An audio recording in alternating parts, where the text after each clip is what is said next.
Every morning is a blessing. Yes, it's very true. And maganda po ang weather ngayon, ang panahon. Kitang-kita po ang tirik na sunlight, no?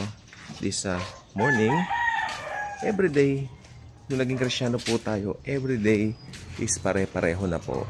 Wala na po tayong itinatanging araw. Okay? Every day is the same because Jesus is our rest. Okay? Wala po tayong itinatanging araw sa ganito, sa ganyan. Malaya po tayo. Yan po ang nakalagay sa Bible. And if you understand the New Covenant, well, talagang masasabi ko po, pag nauunawaan mo yan, alam mo ang sinasabi mo, kung sasabihin mo, every day is the same at pare-pareho. Why? That every day is a blessed day. All of it. Blessed day po lahat yon. Wala pong hindi pinagpalang araw ang Panginoon. Okay? So, nung araw, Old Testament days, alam po natin na merong special day, merong ganito, ganyan. Pero lahat po ng yan, inalis na po ng Panginoon. Nang nabuhay si Jesus mula sa mga patay, siya po ang ating rest. Sapagkat na-fulfill na po niya yung law. Okay? So, malaya po tayo. So, every day is a blessed day. So, yan, may pag-uusapan po tayo ngayon. So, it's something na lahat po ng mga bagay na nangyayari sa mundo, alam na po ng Panginoon from start to finish.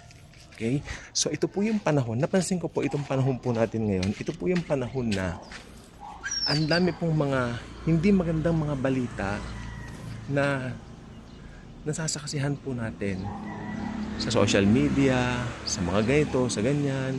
May mga balitang patayan, may mga balitang aksidente, okay, mga balitang mga plane crash. Well, kung tutuusin, bilang normal na tao, kung gagamitin mong pagiging normal talaga at natural, matatakot ka eh. Nandoon talaga yun eh. Pero kung ilalagak mo naman, okay, yung pananampalataya mo sa bawat sitwasyon, knowing that Jesus is always with you, yan pong pangako niya, I will never leave you nor forsake you. At alam mo kung sino ka kay Kristo, lahat po ng bagay na yan ay hindi mo papansinin. Kaya hindi ka matatakot. Pero nakakaano po ng concern itong mga nakaraan. Since last week, lahat, ang dami mga balitang merong pinatay, may patayan, di ba? Merong mga na-aksidente. Kanina nakakalungkot, isang beauty queen na matay po sa road accident na naman. Hindi ko po alam yung details masyado. Nakakalungkot po yun, no? So, ganun na lang ba? Ganun na lang ba ang mangyayari? Okay.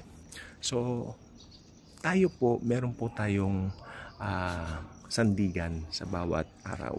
At yan ay walang iba kundi ang salita ng Diyos, ang Biblia. Bigyan ko lang po kayo ng isang talata ngayon. Dito po sa Deuteronomy chapter 31 verse 6. Deuteronomy chapter 31 verse 6. This is an Old Testament verse, pero sabi ko nga po sa inyo, lahat po ng mga pangako sa Old Testament na magaganda, dahil sa finished work ni Christ, pwede po nating angkinin. Okay? Sabi dito, Deuteronomy 31 verse 6. Be strong and courageous. Do not be afraid or terrified because of them. Because of them, yung mga negative things. For the Lord your God goes with you.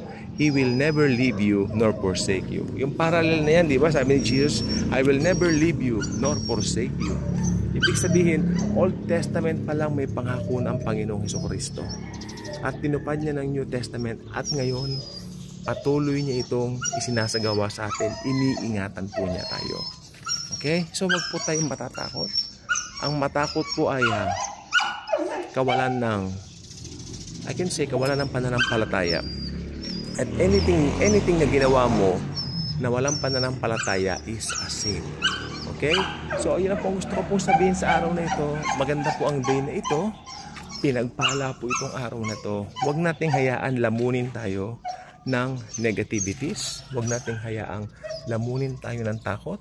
Do not give Satan a foothold. Okay? Huwag natin siyang bigyan ng pagkakataon para i-destroy ang magandang day na ito sa ating mga buhay. Yun lang po. Marami pong salamat. God bless.